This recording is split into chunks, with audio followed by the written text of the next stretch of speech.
नमस्कार दोस्तों, हमारा चैनल देख रहे सभी दर्शकों का फिर से स्वागत है। दोस्तों, आज मैं जिस मुद्दे पे आपसे बात करने आया हूँ वो बहुत ही एक अहम मुद्दा है और वो हम सब लोगों की जिंदगी के साथ जुड़ा हुआ है। मैं आप सबसे एक छोटा सा सवाल करता हूँ। जब भी हम अपना कोई बिजनेस शुरू करते हैं, उसके लिए जो मशीनरी खरीदते हैं या बिल्डिंग बनाते हैं या एक छोटी सी गाड़ी परचेज करते हैं, तो उसकी सुरक्षा के लिए हम सबसे पहले क्या सोचते हैं? इंश्योरेंस। हमारे दिमाग में ये होता है कि कल को अगर कोई प्रॉब्लम आ जाए और हमारा कोई नुकसान हो जाए तो उसको कवर करने के लिए हमारे पास एक ऐसा साथी होना चाहिए जो हमारे उस नुकसान की भरपाई कर सके। तो उस भरपाई को पूरा करने के लिए हम एक इंश्योरेंस कंपनी से इंश्योरेंस कवर लेते हैं। ये तो दोस्तों बात हुई हमारे सामान की सुरक्षा की। पर आज जो मैं बात करने आया हूं वो मैं किसी गाड़ी, दुकान या घर की बात नहीं करने आया हूं। मैं बात करने आया हूं आपकी और आपके परिवार की जिंदगी की। हर तरह का इंश्योरेंस कवर लेते हैं, पर जब भी फैमिली के हेल्थ इंश्योरेंस की लेने की बात आती है तो अक्सर हमने देखा है कि लोग इस बात को टाल जाते हैं। वो इस बात को या तो मजाक में टाल देते हैं या उसके लिए बहुत ज्यादा सीरियस नहीं होते। मैंने अमूमन लोगों को ये कहते हुए सुना है कि हमारे पास तो वेल टू डू सारा सिस्टम ठीक चल रहा है, कोई हेल्थ इंश्योरेंस की हमें जरूरत नहीं है। दो तीन तरह के वो रीजंस देते हैं। पहला, हम अच्छी जॉगिंग करते हैं, अच्छा खाना खाते हैं, अच्छा लाइफस्टाइल है, हम तो बीमार होंगे ही नहीं। दूसरा, हमारे पास इतने पैसे हैं कि कल को अगर कोई बीमारी आ जाए तो हम उसका खर्चा बड़े प्यार से पे कर सकते हैं। और तीसरे, कि अगर कोई ज्यादा सीरियस इशू आ भी गया तो सरकारी अस्पताल तो है ना, हम वहां पर चले जाएंगे। पर दोस्तों, कभी आपने सोचा है कि आपके पास कितनी भी ज्यादा सेविंग हो, आप किसी भी खर्चे की प्लानिंग कर सकते हैं? क्या आप आने वाली बीमारी को प्रेडिक्ट कर सकते हैं या उस बीमारी पे होने वाले खर्चे की आप प्लानिंग कर सकते हैं कि अगर मैं बीमार हो गया तो मेरा कितना खर्चा हो सकता है? नहीं, हम इस खर्चे को कभी भी प्लान नहीं कर सकते। और अगर हम पिछले एक दशक की बात कर लें, 10 एक साल की बात, ज्यादा पुरानी बात नहीं मैं करूंगा, अगर हम इस टाइम पीरियड की बात कर लें तो हमने बहुत सारे आपदाएं झेली हैं और देखी हैं। अगर मैं मोटी मोटी बात करना शुरू करूं, पहले लोग कहते थे डेंगू हो गया, चिकनगुनिया हो गया, या बहुत बड़ी बीमारी की बात होती थी तो कैंसर की बात होती थी। लेकिन हम लोग एक सच्चाई के साथ पिछले 3 साल से जूझ रहे हैं, कोविड। क्या किसी ने सोचा था कि बैठे बिठाए ऐसी बीमारी आ जाएगी जिसका कोई इलाज ही नहीं होगा, जिसका कोई किसी को पता ही नहीं है कि उस पे होना क्या है? और हम लोगों ने देखा है पूरे विश्व भर में इस महामारी से बहुत सी जानें गई और कई लोग जो इस बीमारी की चपेट में आए उसमें से कुछ लोग ऐसे थे जिनके पास ना तो पर्याप्त इतनी ज्यादा सेविंग्स थी और ना ही उनके पास एक अच्छा हेल्थ इंश्योरेंस का कवर था जिससे वो इस खर्चे को बांट सकते। हमने बहुत सारे ऐसे लाइव एग्जांपल्स देखे हैं जहां पर लोगों की पूरी सेविंग्स खत्म हो गई इस कोविड के दौरान। चलो, सेविंग्स खर्च हो गई और उसके बाद अगर जिंदगी बच गई वो तो एक अच्छी और सुखद खबर है, लेकिन कई जगह तो ऐसा हुआ कि लोगों की सेविंग्स भी खत्म हो गई और घर से इंसान भी चला गया। अब दो तरह की मार पड़ी। एक तो वो इंसान के जाने से जो नुकसान हुआ वो अलग, और उसकी बीमारी पे जो पैसा लगा वो अलग। मैं आपको एक बड़ी कड़वी बात कहना चाहूंगा।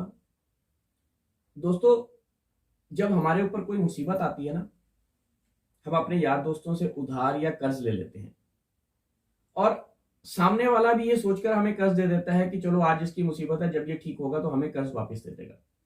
लेकिन अमूमन हमने ये देखा है कि अगर कोई बंदा सीरियसली बीमार हो जाए तो लोग उसको कर्ज देने से भी कतराते हैं। उसके मुख्य रूप से दो कारण होते हैं। पहला कारण तो ये होता है कि इंसान ये सोचता है कि यार ये बीमार पड़ा है, अगर कल को ये नहीं बचा तो जो मैंने पैसा दिया मैं मांगने लायक भी नहीं रहूंगा। दूसरा, वो सोचते हैं कि अगर ये ठीक भी हो गया तो उसके बाद ये कब अपने काम धंधे पे जाएगा, कब मेरा पैसा वापस करेगा। तो लोग इस तरह की बातें सोचते हुए भी किसी को कर्ज देने से कतराते हैं। दोस्तों, बीमारी एक ऐसा, आप कह सकती है, आपदा है जिसको कवर करने के लिए सिर्फ और सिर्फ आपको एक डॉक्टर, एक हॉस्पिटल और उस हॉस्पिटल के बिल पे करने के लिए एक अच्छी इंश्योरेंस कंपनी ही आपके साथ खड़ी होती है।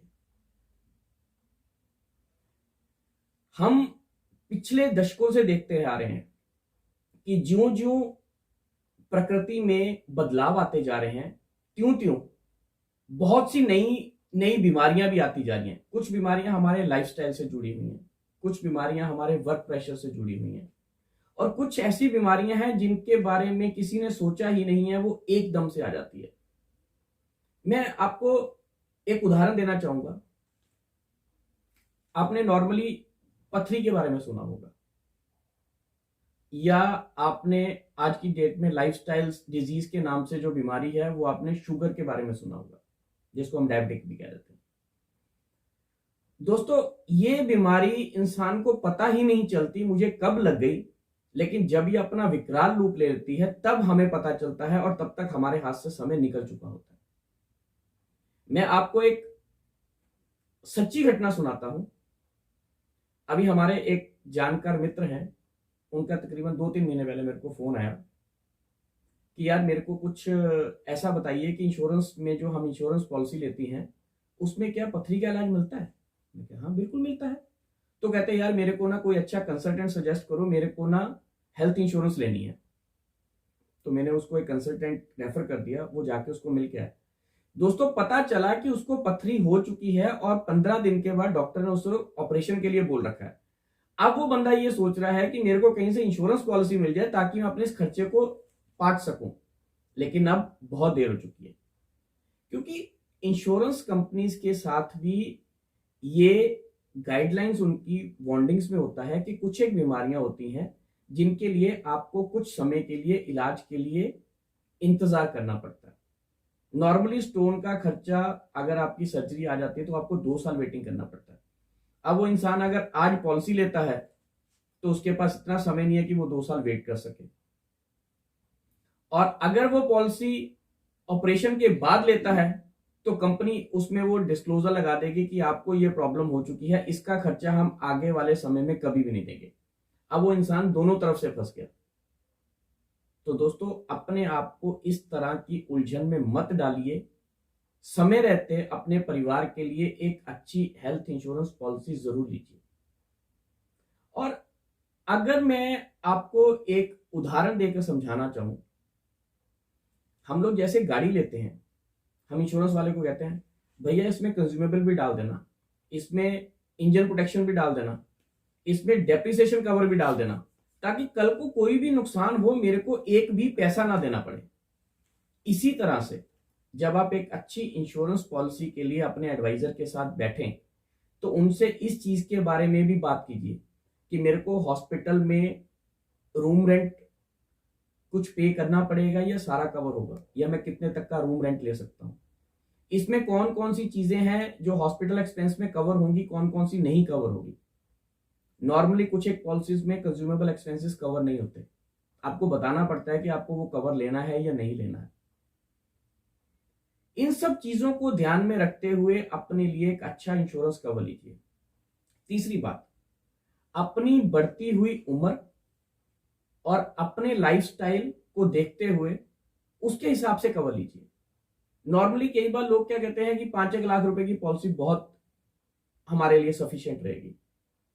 और दोस्तों, हमने देखा है कि जैसे कोविड का भी सीन हट के हटा है, या अगर किसी को भगवान ना करे कैंसर हो जाए या किसी का किडनी फेलियर हो जाए तो 5 लाख की पॉलिसी तो हॉस्पिटल के डायलिसिस, एक्सरे और बाकी टेस्ट में ही खत्म हो जाती है, इलाज तक तो स्टोरी पहुंच ही नहीं पाती है। मैं आपको एक छोटा सा उदाहरण देना चाहता हूं। एक मियां बीवी और 2 बच्चों के साथ अगर उनकी एज ब्रैकेट, हम एक एवरेज एज ले लेते हैं कि 36 साल से लेकर 40-45 साल तक की उनकी एज है, तो उस फैमिली के लिए कम से कम 10 से 15 लाख रुपए का हेल्थ इंश्योरेंस कवर बहुत जरूरी है। अब आप कहेंगे कि भाई साहब 15 लाख रुपए की इंश्योरेंस लेनी है तो पैसे बहुत लगेंगे। ये भी हमारा एक बहुत बड़ा भ्रम है जिसके कारण हम हेल्थ इंश्योरेंस नहीं लेते हैं। दोस्तों, अगर मैं 36 से 45 साल के एज ब्रैकेट में एक हस्बैंड वाइफ और 2 बच्चों की इंश्योरेंस पॉलिसी की बात करूं तो आपका साल का प्रीमियम लगभग 18 से 20 हजार रुपए से ऊपर नहीं बैठता। 20 हजार रुपया शायद आपको ज्यादा लगे, मैं आपको इसको और तरीके से समझाता हूं। उस 20 हजार को आप 4 अपने फैमिली मेंबर्स में डिवाइड कीजिए, आपका खर्चा आ गया लगभग 5 हजार रुपया एक इंसान के ऊपर। अब उस 5 हजार को 12 महीने में डिवाइड कर दीजिए, लगभग 400-450 रुपये आएंगे। और अगर आप उसको फर्दर पर डे पे डिवाइड कर देंगे तो दोस्तों, अपने परिवार के एक इंसान के लिए 10 लाख के इंश्योरेंस का खर्चा आपके लिए पूरे दिन का 13 या 14 रुपए या मैक्सिमम 15 रुपए का आएगा। तो अगर हम 4 इंसानों को डिवाइड कर लें तो 60 रुपए। दोस्तों, हम लोग चलते फिरते पूरे दिन में चाय, बर्गर, पिज्जा, कोल्ड ड्रिंक खाते पीते 100-200 रुपए तो ऐसे ही उड़ा देते हैं जिसके बारे में हम कभी सोचते ही नहीं। तो क्या हम अपनी परिवार की सुरक्षा के लिए डेली 60 रुपए एक अच्छी इंश्योरेंस पॉलिसी के ऊपर नहीं खर्च सकते? इस बात पे ध्यान दीजिएगा। और जैसे जैसे हमारी मेडिकल साइंस तरक्की करती जा रही है, बीमारियों का इलाज तो आ रहा है, लेकिन उसके साथ उसके होने वाले खर्चे भी दिन ब दिन बढ़ते जा रहे हैं। अभी भी मौका है, संभल जाइए और इस बात को हंसी मजाक में मत टालिए और अपने परिवार की सुरक्षा के लिए एक अच्छा हेल्थ इंश्योरेंस कवर जरूर लीजिए। तो इस सारी बातचीत में हमारा आज का मंथन ये निकलता है कि जिस तरह से हम अपनी परिवार के लिए बाकी सारे खर्चे करते हैं, उसके लिए हम प्लानिंग बनाते हैं, लाइफ इंश्योरेंस पॉलिसी के लिए प्लानिंग बनाते हैं, हम अपनी गाड़ी की इंश्योरेंस की प्लानिंग बनाते हैं, हम अपने घर के बिजली, पानी, राशन के खर्चों की लिस्ट का खर्चा बनाते हैं, उसी तरह से अपने परिवार की सुरक्षा के लिए हेल्थ इंश्योरेंस का खर्चा भी उसमें डालिए। दोस्तों, इसको लग्जरी मत मानिए, इसको अपनी आज की डेट में नेसेसिटी मानिए और ये बहुत ही ज्यादा जरूरी है आज की तारीख में। तो इसी उम्मीद के साथ कि आज जो विषय हमने चुना है वो हम लोगों की लगभग हर किसी की जिंदगी के साथ जुड़ा हुआ है, इस बात पे ध्यान दीजिए। अपने और अपने परिवार की सुरक्षा को मद्देनजर रखते हुए एक अच्छी इंश्योरेंस कंपनी जो भी आपको अच्छी लगे उससे हेल्थ इंश्योरेंस का कवर जरूर लीजिए। अपने जो भी आपका इंश्योरेंस एडवाइजर है उसको बुलाइए, उसके साथ बैठिए, अपनी फैमिली का कॉस्ट एनालिसिस कीजिए, अपना लाइफस्टाइल एनालिसिस कीजिए और अपनी, अगर आपको कोई छोटी मोटी प्रॉब्लम है या नहीं भी है, उन सब चीजों को ध्यान में रखते हुए अपने एडवाइजर के साथ बैठकर एक अच्छा हेल्थ सुरक्षा का बीमा अपने परिवार के लिए लीजिए। मैं दोस्तों आपको इस बात की गारंटी देता हूं, जिस दिन आप अपने परिवार के लिए हेल्थ इंश्योरेंस ले लेंगे ना, आपके घर में बीमारियां वैसे ही आनी बंद हो जाएंगी, क्योंकि वो परिवार और वो इंसान वैसे ही एक मस्ती भरे माहौल में रहता है कि अगर कल को कोई दिक्कत आ गई तो मेरे पास अपने परिवार की सुरक्षा के लिए एक टूल मैंने परचेज करके रखा हुआ है। नहीं तो अगर जब हमारे पास इस तरह का कवर नहीं होता, आपने अमूमन देखा कि जिस दिन हमारे पास, अगर हमारी गाड़ी की बाई चांस इंश्योरेंस एक्सपायर हो चुकी होती है ना, हम वैसे ही बड़ा डर के गाड़ी चलाते हैं, यार कहीं गाड़ी लग ना जाए, आज एक्सीडेंट ना हो जाए, और अमूमन कई बार ऐसा हो भी जाता है। तो इन सब चीजों को अपने ध्यान में रखिए, आज के मंथन के विषय के ऊपर विचार कीजिए और सोचिए कि हमें अपने परिवार की सुरक्षा के लिए हेल्थ इंश्योरेंस की इंपॉर्टेंस को अगर हम आज नहीं समझे तो कब समझेंगे। इसी उम्मीद के साथ कि आपके लिए आज का ये मंथन का एपिसोड एक कहीं ना कहीं आपको नई सोच अपने जीवन के बारे में देगा। इसी विचार के साथ हम आज का अपना एपिसोड खत्म करते हैं और जाते जाते एक बात कहेंगे कि दोस्तों, अच्छा लाइफस्टाइल और एक व्यायाम और योग, उससे बड़ा इंसान के पास कोई खजाना नहीं। तो stay healthy, stay wealthy and cover your family with a good health insurance cover.